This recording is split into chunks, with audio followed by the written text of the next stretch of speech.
Our next speaker is Dr. Trent Blair and Freddie Balin.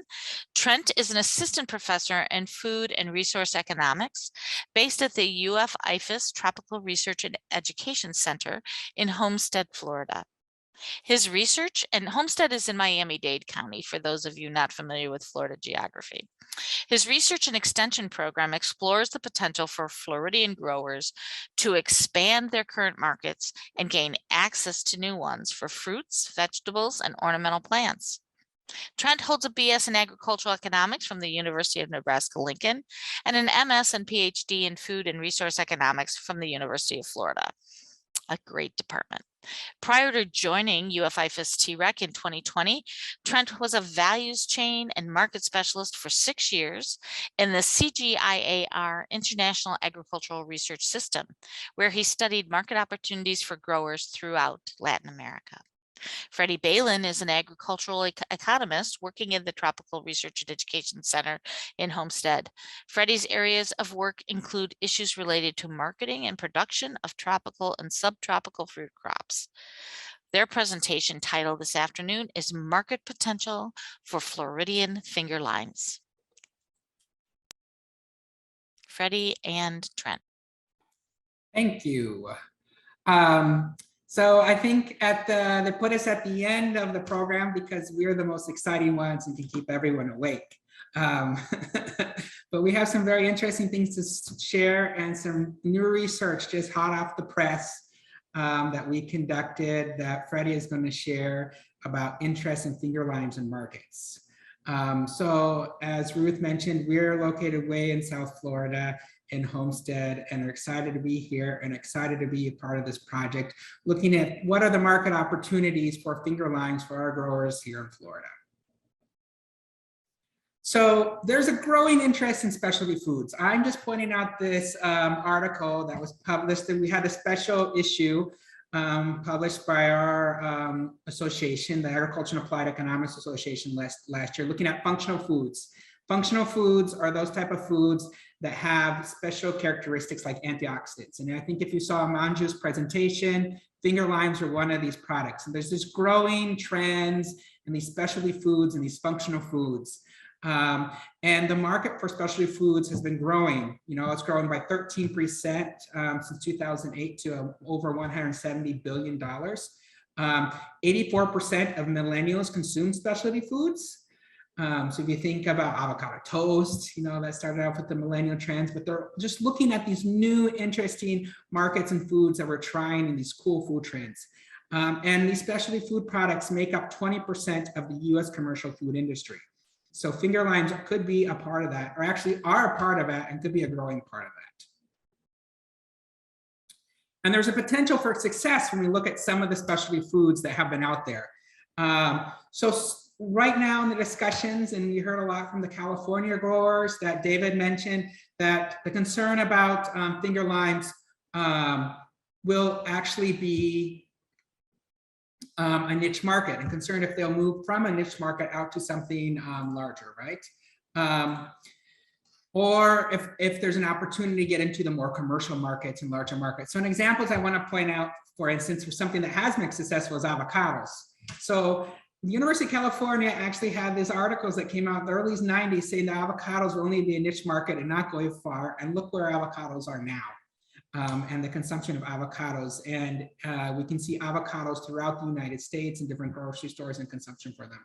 There was a part of it was there's a reinvention of the avocados in the name. At one time they're called alligator pears, which doesn't sound too appealing. So they went back to the Spanish translation, which backs back the Napa translation from Mexico to avocados. And the California growers put in this huge marketing campaign in the late 90s and was a big push that led to our big consumption of avocados now. Tahiti limes, which we used to grow a lot here in South Florida, but unfortunately we don't anymore. And we just did some great research on that and look at consumers' demand for them. And consumption has grown by, per capita consumption has grown by 70% between 2010 and 2020 in the growing decade. And a lot of this is diversifying diets. So if you think about what consumers ate in the United States in the early 90s and what they consume now, beyond even our major urban centers, which have been cosmopolitan, we've gone to smaller cities, even rural areas. You see diets that are much more diverse.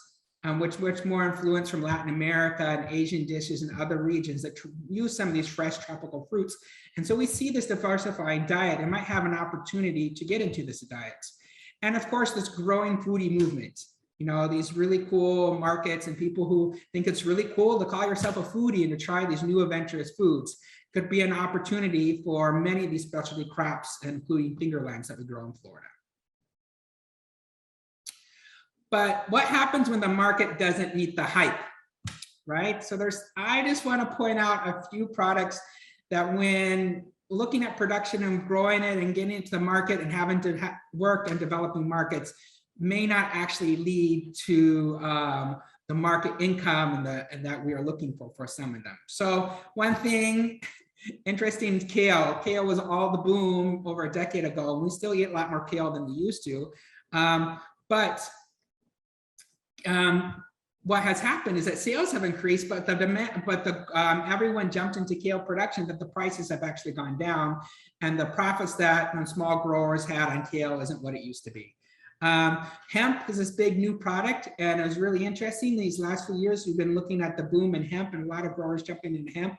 But 65% of hemp producers in 2019 were not able to sell their crop because there hasn't been a market developed for many of the products that we're growing. And so this is a big lesson that we learned in the creation of products without doing our market research and looking how we can develop that. And that's where Freddie and I and others are coming in and trying to look at market opportunities for our finger limes. And I just want to show these two examples. So one of the first research that I did out of my PhD when I lived in Peru was looking at this fruit called camu camu in the Amazon.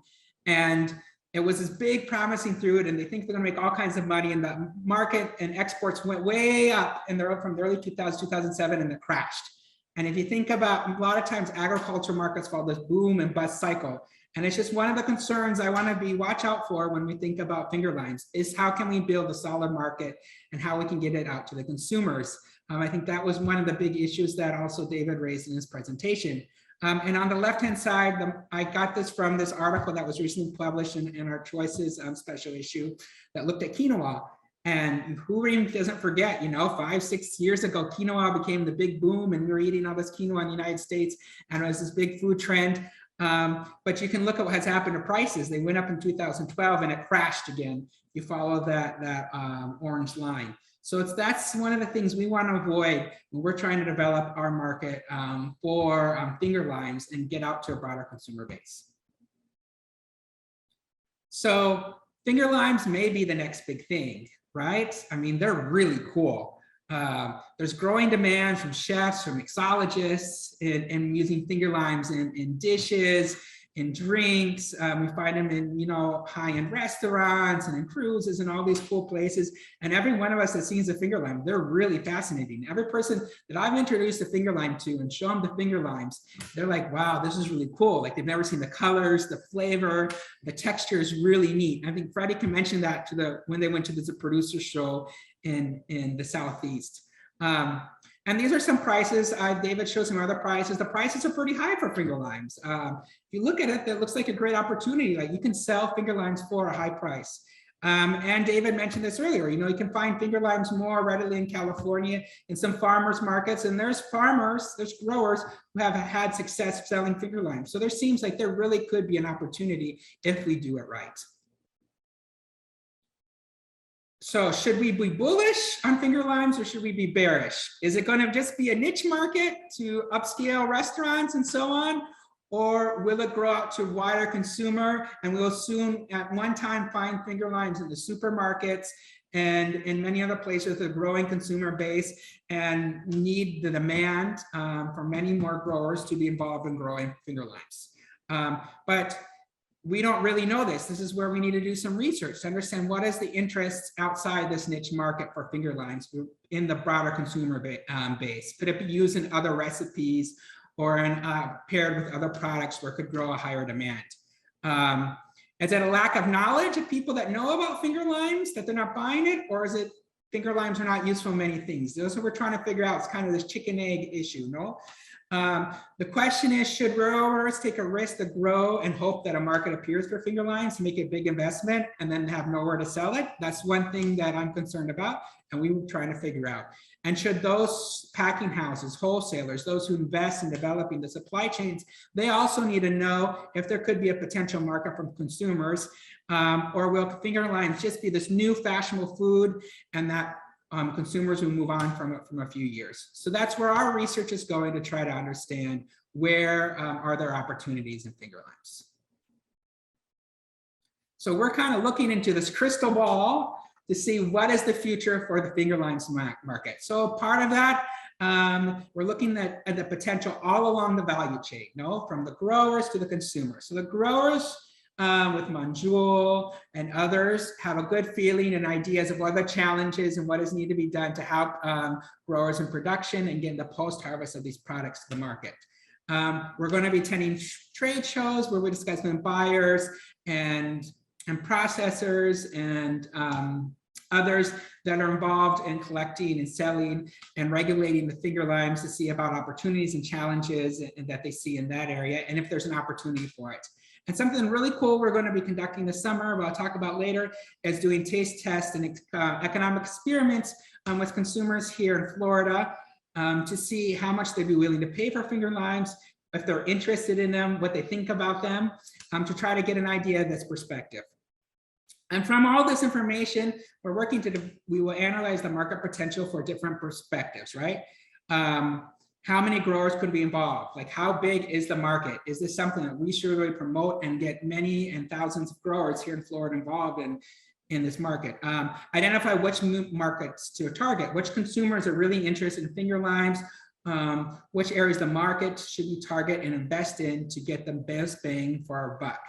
And a pinpoint bottlenecks, what needs to be done to develop the supply chains, to develop the markets and networks, where is investment needed, and where is regulation needed to help promote and move finger limes to a market that is beneficial to our growers and our agricultural industry here in Florida. So now Freddie is going to take over. He just conducted some interviews at this trade show in Orlando, and he's going to discuss some of his very interesting results about what some of those involved in the fresh fruit and vegetable industry have to say about the potential for finger limes. Okay, thanks Trent for the introduction. Hello everybody, thanks for taking the time to participate in this event. So Sun Lime is a new cultivar and we are interested in getting industry feedback for this cultivar. So in particular, we wanted to get input about some sensory attributes and fruit pairing options for this cultivar. Additionally, we wanted to get some insights on marketing outlets and pricing for this cultivar. Oh, excuse me. Okay, so to start getting industry feedback, back in early this month, we had the opportunity to participate at the Southern Exposure Show, which had a special session for new products. This session is called the Innovation Station session. So during the session, show participants had the opportunity to taste the fruit. And after that, they were asked to complete a short survey. 40 participants completed the survey, and the survey had 3 questions. So we asked about the participant professional background in the first section, then in the second section, and based on the tasting experience, participants were asked to rate from 1, which is very poor, to 5, different sensory attributes. Additionally, participants were asked to provide different Sun Lime pairing, to rate different Sun Lime pairing options. And in the final section of the survey, we just elicit the participants' willingness to pay for fresh and processed fruit. So now let's take a look at the results in terms of the participants' background. So we have people working in a wide range of areas within the food industry. And growers accounted for 1 out of 4 participants. And this is important because growers are highly involved in the food innovation process. Now, we also were interested in taking a look at the experience level of our survey participants. So in terms of experience, we had a wide range from less than 1 year to more than 10 years. So about 2 out of 3 participants have been working in the food industry for a period of 6 years and more. So now, excuse me, in what regions do our participants operate? So participants represent business that operate all over the US. However, a significant share of the responses came from participants that have operations in the Southeast area. So now let's take a look at the results from the sensory analysis. So the figure shows the percentage of participants that rated each attribute as good and very good. So for example, for pulp color, 97% of the participants rated this attribute as good and very good. So the 2 main attributes in terms of sensory analysis were pulp color and appearance. We can see that over 90% of the participants rated these 2 attributes as really high. And another interesting finding was the overall flavor for the Songlime cultivar was good. So we see that 3 out of 4 participants have a positive perception about the flavor of this cultivar. So it basically means that the fruit might have good opportunities in the consumer market. Excuse me. No, so now let's look at the ratings for the Songlime food pairings. And again, each pairing option was rated from 1 to 5. And cocktails and salads were the 2 main food pairing options. So we see that the percentage that people that rated each of these options as good and very good are being over 80%. An interesting finding was that the pairing Songlime with desserts was the same as pairing Songlime with seafood. So it might mean that this cultivar is very flexible. I mean, it can have very diverse wide of culinary applications. So again, it might signal a good opportunities in the consumer market. Also, participants were asked, where do they think Songlimes will be marketed? And the response was mostly unanimous in the sense that they perceive that product as a high-end, the product goes to the high-end market. And we see that 3 out of 4 participants think that the fruit should be marketed to high-end restaurants, bar, and also high-end retail and specialty stores. So we also elicit the participants' willingness to pay for fresh and processed fruit. And for fresh fruit, we had 2 price levels, $3 and $6 for 1.4 ounces of fresh fruit. And this question was randomized. So basically, some participants were assigned the $3 questions and the other participants were assigned the $6 questions. So 71% of the participants think that $3 for 1.4 ounces of fresh finger limes is a reasonable price. But then if we increase the price to $6, then just about half of the participants think that this is a reasonable price. So now let's look at the prices for frozen finger limes. So we also had 2 different prices, $6.50 for 0.8 ounces of the fruit and $8 for the same amount. And $6.50 was used as the baseline for our case because that's the price charged for a similar product in Australia. So we can see that 2 out of 3 participants think that $6.50 for 0.8 ounces of some limes is a reasonable price. Then once the price goes up to $8, then we see the dramatic drop as less than 1/3 of the participants think that this is a reasonable price. So what is the take-home message? So there is a greater interest in the red pulp cultivar. So several participants were familiar with finger limes, but they were pleased with the milder flavor of the sun lime cultivar. And it's also clear from the survey findings that initially the right target market for this fruit is high-end hotels, bars, restaurants, and specialty stores. Another interesting finding is the flexibility for this cultivar. So we can see that people provided higher ratings for different pairing options, including desserts, and so it means good opportunities for this cultivar.